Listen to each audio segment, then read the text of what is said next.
నేను ఎమ్మెల్యేగా పోటీ చేసినప్పుడు దువ్వాడ వాణి, రాఘవరావు ఇద్దరు తండ్రి కూతుర్లు అచ్చెన్నాయుడుతో మాట్లాడి తెలుగుదేశానికి మద్దతు చేశారు సార్.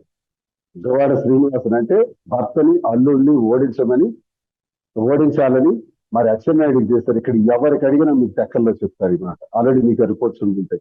అంత ఘోరంగా ప్రవర్తించి బహిరంగపరిచి నా జీవితాన్ని నాశనం చేశారు సార్.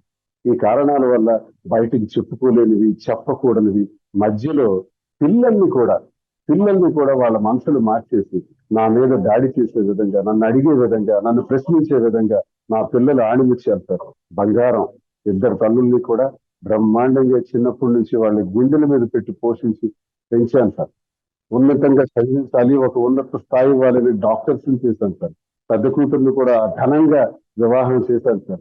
రెండో కూతురికి పీజీ చేసి రెండో కూతురికి కూడా వివాహం చేయాలి సార్. బహిరంగంగా మాట్లాడారు అంటే వాళ్ళ తప్పు కాదు సార్. వాళ్ళ పసిపిల్లలు వాళ్ళ చేత మాట్లాడించే ఆ తల్లి సార్.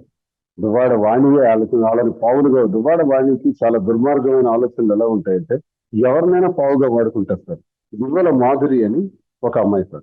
ఆ అమ్మాయి ఒక ఉన్నతమైనటువంటి కులానికి ఉన్నతమైనటువంటి కుటుంబానికి చెందినటువంటి ఒక అమ్మాయి సార్.